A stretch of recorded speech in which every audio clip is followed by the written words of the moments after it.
Well, hello, everyone. It's a pleasure to be here. My name is Brad, and I lead the startups program at Zendesk. Prior to Zendesk, I was an entrepreneur, co-founded 2 companies, and have managed a startup accelerator here in San Francisco.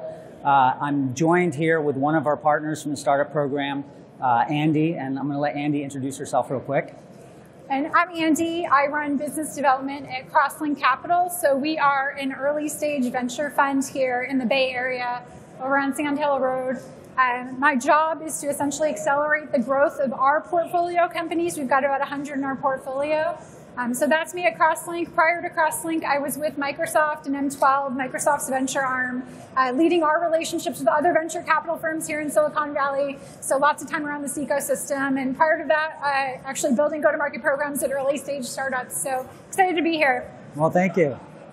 So I want to talk about why we're here. So at 16 years old and 1.6 billion in ARR, Zendesk has gotten to a place where today 14% of our new business still comes from startups. So it's still a pretty significant part of the growth of our company. And on top of that, those companies that we bring into the startup program are quite valuable. If you look at our top accounts today globally, 33 of the top 50 customers we have by ARR were startups. So it's a really important segment for our business. As you think about going out to market in startups, they're very used to getting discounts and perks through a variety of places, accelerator programs, VCs. So it's really important to think about how you craft an offer. And when you're thinking about that offer, a couple things you need to that need to come to mind. First is, does that align with your sales motion? You don't want to have a conflict with your sales team. The second thing is, how do you leverage that offer to develop relationships with your partners? So being able to differentiate the offer is something that's really important that we found as we were developing our offer. A few different ways we did the offer. Initially, we had a 12-month discount, which is where we got started. But what we found is that startups weren't really adopting the product as much with just a discount. And we had a lot of conflicts with our sales team. So then we started to look at a couple different options. Credits are very popular. AWS is a great example of a company that's always giving credits out to startups. Thought it was a really great way to be able to differentiate the offer. But ultimately, it was a little bit too complex for us to implement at the time. So we went with what was a free term. So at Zendesk, startups get 6 months free. And what was great about that was that it really drove adoption during those 6 months. And as a result, we started to see higher ADS of startups coming out of the program and an incredible conversion rate of 60% of startups that join the program graduate into paying customers. The only challenge there is with 6 months free, there's not really anywhere else we can go. We can't just keep giving the software away for free. So it made it a little challenging to differentiate, but we got creative with other additional benefits and services. Andy's going to talk a little bit about that in a bit. As you think about how you go to market and where you're trying to find startups, if we look at 2020, most of our funnel came in from organically through our website. We did some paid, and we had a small percentage of our volume come in through our partnerships with accelerators, VCs, and ecosystem partners, partners such as Brex, Segment, AWS, Notion, all these different companies that also offer up startup programs. Today, 50% of that comes from the partnership. So we've really built up that partnership program, and it's been an important part of our growth over the last few years. As you think about building out a partnership program, I think it's really important to remember that you need to be able to operate at scale, but also prioritize the partners that matter the most. What I found when I joined Zendesk was that we were spending a lot of time onboarding new partners, but only 30% at the time of them were actually sending startups to us. So there's a lot of wasted time. So we flipped that upside down and we said, okay, let's make it easy to onboard partners as seamless as possible. But then as they get into the program, track who's sending us startups and really understand which partners we want to prioritize.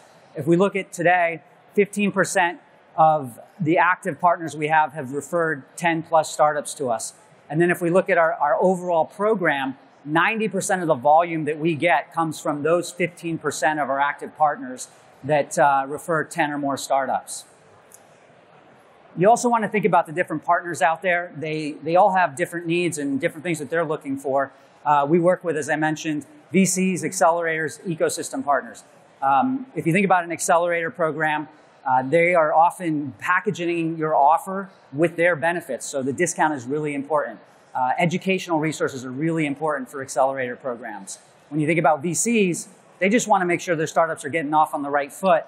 The discounts are temporary, but like getting your team's go-to-market, your team's customer experience up and running is super important. And then the ecosystem partners, they're also trying to get out in front of your startups. What we see is that we actually get a lot of startups from the ecosystem partnerships that we have. And that's part of our winning with friends strategy. So I think that's been a nice surprise for us. But that said, the majority of the ARR does come from the VCs. They drive a disproportionate amount of ARR through the startups that come to us, which is why I have Andy here, and I want to hand it off to her to let her talk about how to work with VCs. I'll take that. Awesome. Thanks, Brad. Okay, so you want to reach startups through venture capital firms. It really starts with understanding the structure of the firm. You need to understand the roles. So just baseline understanding here. You guys are all familiar with the investing roles. These are your partners, your principals. These are folks that are primarily focused on finding new investments for the firm.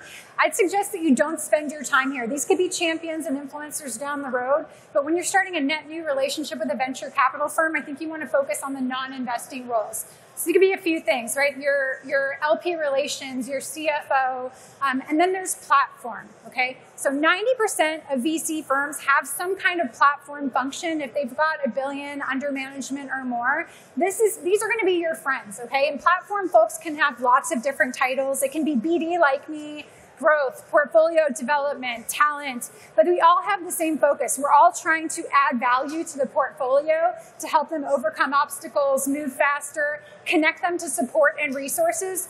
We're going to be the folks that are most receptive to companies that have an offer for our portfolio companies. So start with platform.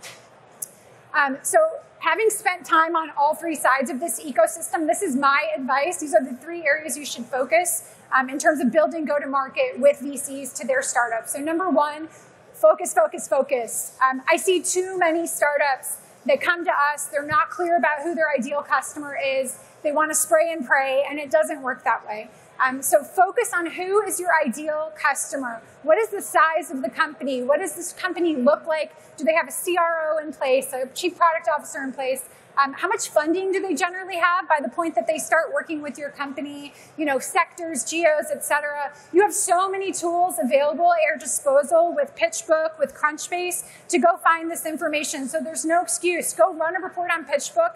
Find all the companies that have those attributes of your ideal customer, and then use that to see exactly which VC firms invest there, which investment thesis matches these companies. And follow those VCs. Focus on those VCs in terms of your partnerships. That's where you're going to get the most bang for your buck. Next, align it with what is happening in the ecosystem right now. Okay, so everybody sees what's happening in the macro. Think about what every VC and startup is experiencing right now, right? We've got rifts. So we all have to do more with less people. We have to extend our runway, cut costs, consolidate the tools that we're using, right? We have to retain our customers. We need to grow faster. So if your benefits are not lining up for these priorities of the ecosystem, you're a nice to have, and you don't want to be a nice to have at this time. So that's number 2. Number 3 is back it up with stories. So people aren't going to remember the attributes about your product, your features. We remember the anecdotes and the stories, and I promise you those travel so fast from our venture team in our Monday meetings, straight to our founders, to boards, to other VC funds. A couple examples of anecdotes that I've said recently with venture teams that have been super effective. I had a vendor extend one of our company's runway by 8 months with their solution. 8 months. That traveled so quickly outside of that meeting through emails, really fast. Another one that consolidated 3 tools down to 1. They ripped and replaced 3 tools to 1. So think about what your stories are. Come up with powerful testimonials and logos that are going to back up what your product is doing for others. So getting more tactical here, just learn the VC tech stack. We all have like a unique stack we use to get in touch with our portfolio companies. At Crosslink, we use Proven. It's a marketplace for folks to host offers and discounts for our portfolio. And then we use Notion. We have proprietary resources for our portfolio companies in there. We use Slack, email. Find out what that is, and then create a go-to-market package that's tailored to each firm. you have to make it easy for us. So again, we have 100 companies in our portfolio. My focus is working on them. So if you're asking me to share your tool, your solution with them, you have to make it as easy as possible so I'm not trying to have to write the emails and explain who you are and why you're such a great tool. So focus on that. Choose 3 to 5 companies. Again, focus. 3 to 5 companies in the portfolio. I'm not going to spray and pray. I'm not going to send the entire portfolio messaging about your company. So focus on a few asks and the sector, size, exactly who you want to talk to, and then give me the email. Give me the whole package that I can send to the portfolio companies. And last, okay, so the bad news is that there are a lot of other companies that are developing VC partnerships functions. The good news is a lot of them aren't doing much to stand out. This is where you can really be effective, is just come up with a unique value proposition to make your solution stand out to others. Zendesk does a great job of this. Zendesk has a Slack community with the largest concentration of customer experience leaders at top startups. I want all of our companies to have access to that. So that's unique. That goes way beyond what they're offering in terms of their solution. Think about what your company can do to sort of give back, create community, and that's going to make us a lot more likely to share your solution with some of our portfolio companies. And I'll turn it over to Brad for key takeaways. Yeah, so I'll wrap up with some key takeaways here. So obviously, I think the point we want to make here is you want to invest in your GTM approach to startups. It's a really important segment. Be creative. It's not just an offer. A lot of the benefits, the value you provide are beyond the discounts. Make it easy for your VCs to work with you. And then, of course, results take time with anything else. This is an investment Zendesk has been making since 2017. It's really starting to pay off dividends for us today. And just keep that in mind. So thank you for having us. Really appreciate it. Thank you.